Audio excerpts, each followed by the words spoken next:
Next, I'd like to bring up Tommy to speak about Norway.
Okay, this is how we start our sales meetings.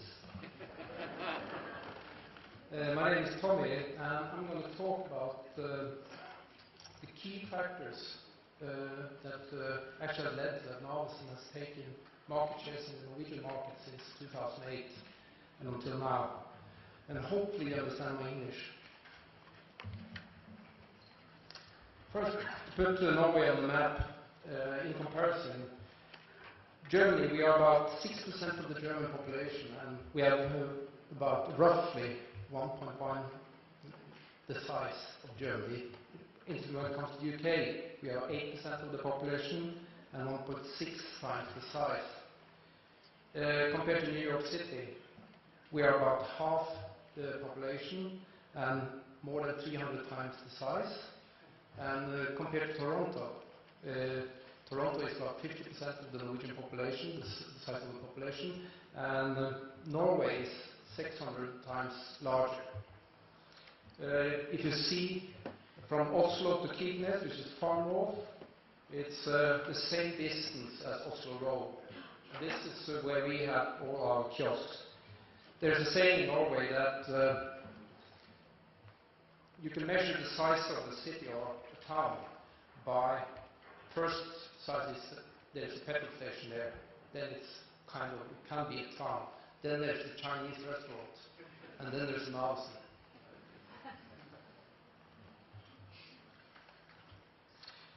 Narvesen is a part of the Reitan Group, and together with our Scandinavian friends, we cover all of Scandinavia, and also we have a Baltic part with all the Baltic states.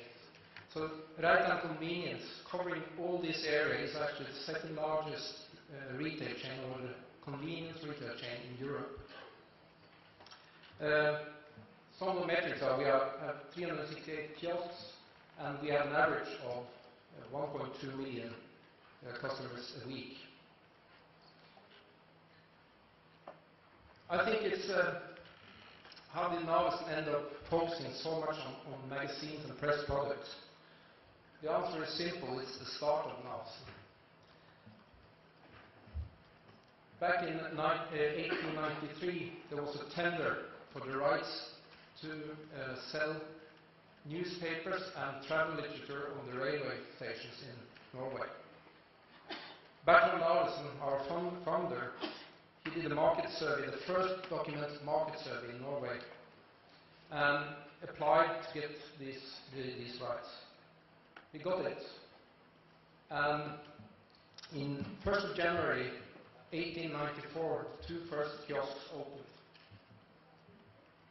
From then on, things started to move rapidly. In 1904, we had 75 kiosks.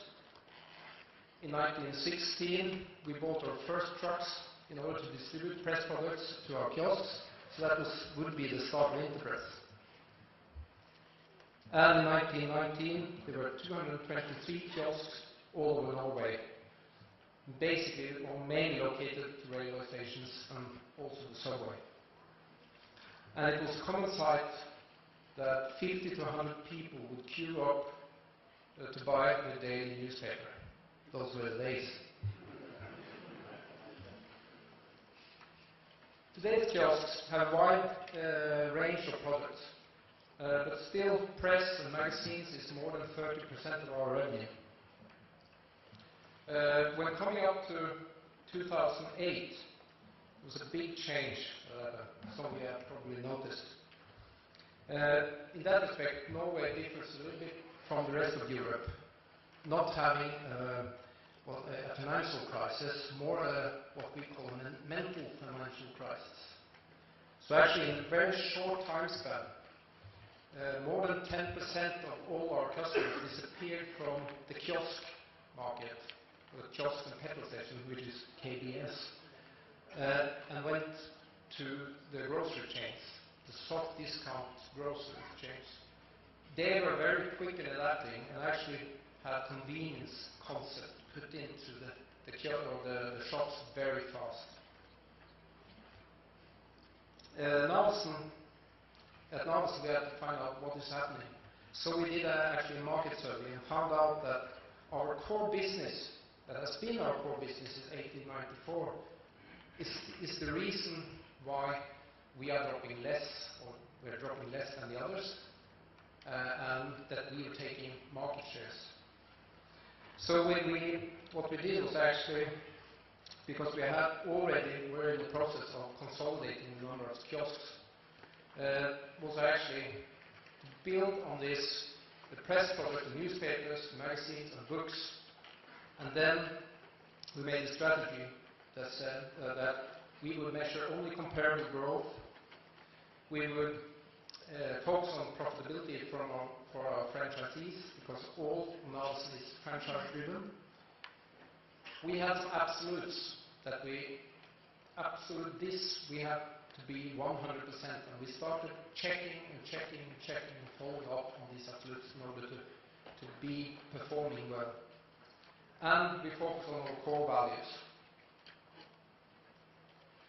The trend, however, and fortunately for us, is actually that we have owners. We are a family-owned company that says that their time span is eternity.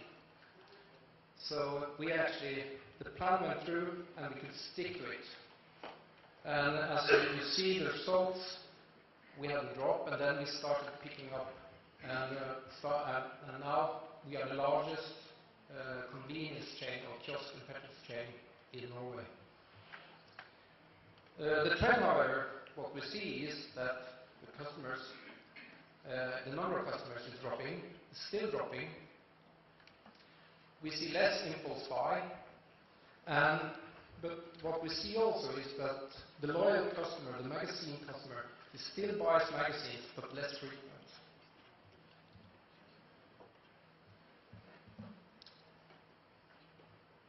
In this presentation, I'm focusing actually only on the international side.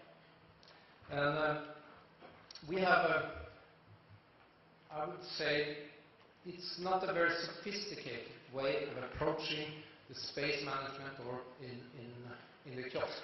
Actually, since everything starts and ends with magazines with us, magazines, when we establish a new kiosk, there is a huge magazine section. So everything is built around magazines. So what we do is actually, when we build the shop, or the kiosk, Interpress comes in and fills it with magazines based on statistics, and we organize our space management not on individual titles, but actually on categories. And what you can see then is, for example, since there is not such a big language barrier between the Scandinavian languages, especially Sweden and Denmark, a Swedish and Danish magazine has approximately the same chance in our shops than domestic. So the best Swedish and Danish magazine, they have the same potential as Norwegian magazines, Norwegian language magazine. The next level that we see is the UK and American magazine with English language magazines. It doesn't have the same potential, we can't send it everywhere, but we have a reason, at least 80 to 90% of our kiosks can have the English language magazines and sell quite well. Next level then to our German friends is if we go into the cities and also in special areas in Norway where we have very loyal German customers or German-speaking customers, you sort of have a reasonable audience for German language titles also.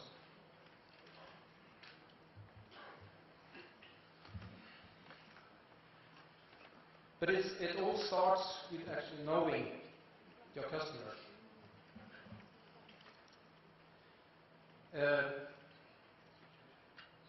The most important things that we work with is actually how to get them into our kiosks. So we have to know who they are, and we have to know how to get them into our kiosks. And we have to be relevant for their lives. Our primary customer, he is male, and he is younger than 30 years old. What we also look into is when do they shop. As we saw earlier, we use these statistics to plan when our production, when the magazine should be in the shops, and when to stock up, when do we have to do the deliveries, for example. What we have experienced is that actually a magazine sells better if we deliver it on Thursday or Friday. It just has to be in the shelf before 2 o'clock on Thursday or 12 o'clock on Friday than if we put in the same magazines in the shelf on a Tuesday. Another thing is that we see, as I said, when the sales start, it's Thursday, Friday and Saturday. That's the key days for us.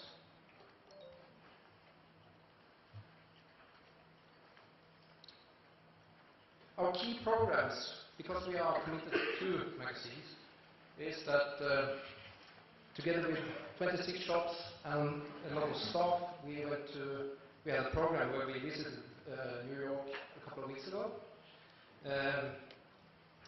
All these shops, they are geographically put into the major cities of Norway, and there's a growth program within every shop. And there's a close follow-up both from us at the chain and also from Interpress.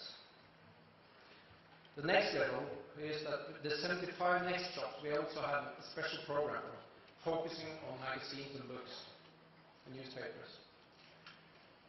Here we also check out, using statistical tools, how is the shop built up, how are the categories put into the space, where are the potentials for things like that. Of course, we also have a marketing program, and one of the key things there is actually use these kind of things. We have now an app. Last month, we have now 203,000 downloads of our app.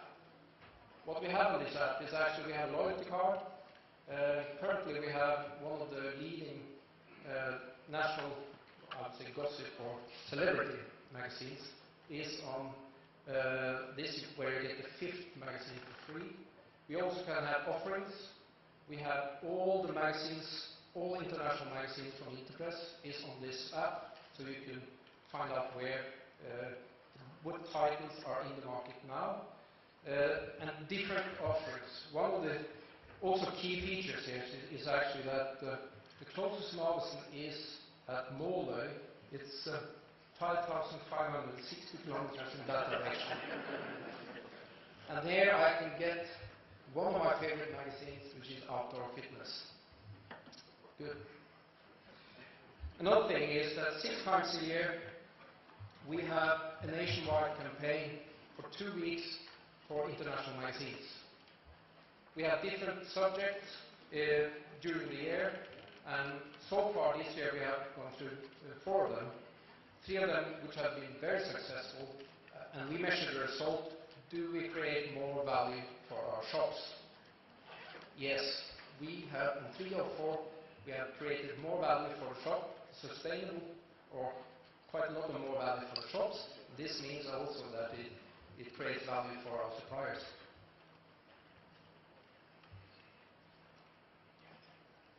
The last thing is staff training.